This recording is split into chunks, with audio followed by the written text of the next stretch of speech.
Sobat BMKG, seperti yang Sobat ketahui, beberapa hari yang lalu di wilayah Indonesia tumbuh siklon tropis Seroja. Siklon tropis ini memberikan dampak cuaca buruk khususnya di wilayah NTT dan NTB berupa hujan lebat dan angin kencang yang menyebabkan tidak hanya kerugian harta benda tetapi juga korban jiwa. Selain memberikan dampak angin kencang dan hujan ekstrim yang menyebabkan bencana banjir dan longsor, badai tropis ini juga mengakibatkan gelombang tinggi di perairan selatan NTT hingga Pulau Sumba, hingga mencapai ketinggian 4 hingga 6 meter. Di beberapa lokasi di perairan Nusa Tenggara, bahkan dilaporkan banyak kapal yang tenggelam, seperti KMP Jatra 1 pada video ini. Tingginya ombak dan angin yang kencang menyebabkan bencana tidak hanya di daratan, tapi juga di lautan. Fenomena kenaikan tinggi gelombang laut yang diakibatkan oleh badai tropis dan mendorong air laut masuk ke daratan ini dikenal dengan istilah storm surge. Bagaimana mekanisme pembentukan storm surge ini? Berikut informasi selengkapnya. Siklon tropis atau di beberapa belahan bumi lain ada yang menyebutnya sebagai hurricane atau typhoon merupakan fenomena alam yang selalu terjadi setiap tahun yang tidak hanya menerjang negara-negara seperti Australia, Jepang, atau Filipina, tetapi dapat juga tumbuh dan berdampak baik secara langsung maupun tidak langsung di wilayah Indonesia. Siklon tropis diketahui menghasilkan angin yang bertiup kencang secara konsisten serta hujan dengan intensitas lebat hingga sangat lebat. Namun, di beberapa negara yang terdampak siklon tropis mencatat, dampaknya yang paling menghancurkan dari sistem badai ini adalah storm surge, yang menyebabkan banjir rob dan inundasi di wilayah pesisir pantai. Jadi, apa itu storm surge? Storm surge adalah peningkatan tinggi muka laut yang dipicu oleh angin kencang pada sistem badai tropis. Level permukaan laut yang tenang secara normal akan tegak lurus dengan arah gravitasi di titik tersebut. Namun, ketika ada gaya lain yang bekerja dan mempengaruhinya, maka akan ada perubahan pada level normal tersebut. Sebagai contoh, gravitasi bulan dan matahari yang menyebabkan pasang surut muka laut. Pengaruh lain yang menyebabkan perubahan tinggi muka laut adalah angin. Ketika udara bergerak di atas permukaan laut, maka akan menghasilkan gaya gesek dan memberikan sebagian momentum ke permukaan air sehingga ikut bergerak bersamanya. Ketika pergerakan air itu hampir mencapai pesisir, maka dengan massa air yang dipaksa terus bertambah akan mengakibatkan kenaikan tinggi muka laut yang masuk ke daratan.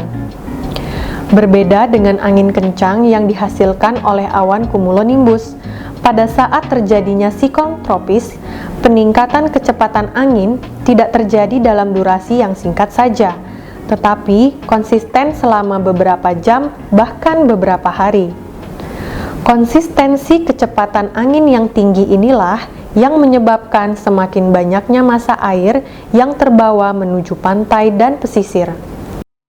Pada siklon tropis yang mulai memasuki daratan, mekanisme pembentukan gelombang tinggi ini akan semakin kompleks karena pola angin yang berotasi dan perubahan intensitas siklon serta bentuk batimetri pesisir laut menyebabkan tinggi gelombang yang dihasilkan berbeda antara satu wilayah dengan lainnya.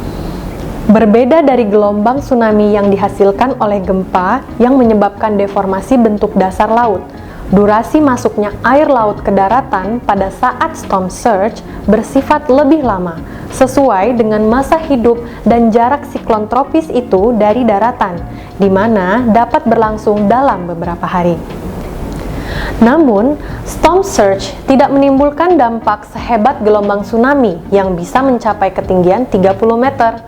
Tinggi muka air tertinggi yang masuk ke daratan pada saat terjadinya storm surge yang pernah dicatat setinggi 13,41 meter di Teluk Bathurst, Australia pada saat terjadinya siklon tropis Mahina tahun 1899. Pada saat kejadian siklon tropis Seroja tanggal 5 April 2021, posisi sistem badai berada 95 km sebelah utara barat Laut Rote dan kecepatan angin maksimum di sekitar pusat sistem badai mencapai 65 km per jam. Angin kencang inilah yang memicu terjadinya gelombang tinggi di beberapa wilayah pesisir pantai NTT dan mendorong air laut masuk ke daratan atau storm surge. Storm surge ini menyebabkan terjadinya banjir rob di wilayah pesisir pantai. Sejak tanggal 6 April 2021, sistem badai tropis Roja bergerak menjauhi wilayah NTT. Ketika sistem badai menjauhi wilayah daratan, potensi terjadinya storm surge menjadi sangat kecil. Namun demikian, potensi gelombang tinggi di wilayah perairan selatan Jawa, Bali, Nusa Tenggara Barat, dan Nusa Tenggara Timur masih ada hingga beberapa hari ke depan. Pantauan TCWC Jakarta 9 April 2021, posisi siklon tropis Roja berada di Samudra Hindia sekitar 1.260 km sebelah selatan Cilacap menjauhi wilayah Indonesia. Untuk periode seminggu ke depan, siklon tropis Roja sudah tidak mempengaruhi dinamika atmosfer di Indonesia.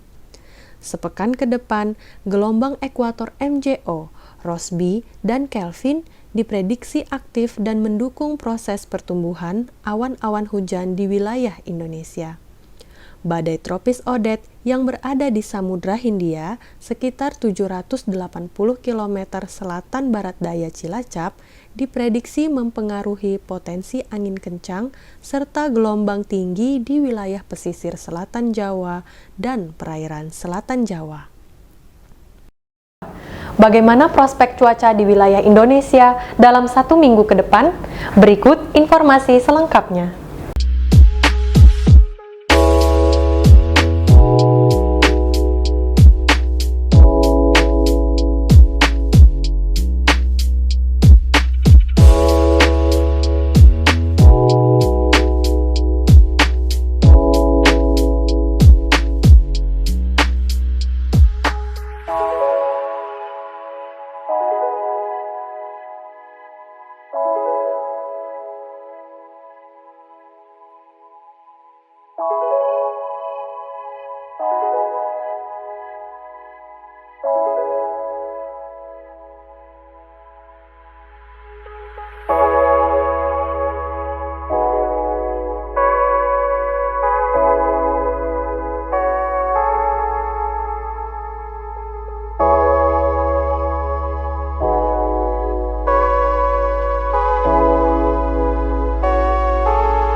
Sobat BMKG, perkembangan kondisi cuaca di Indonesia sangat dinamis.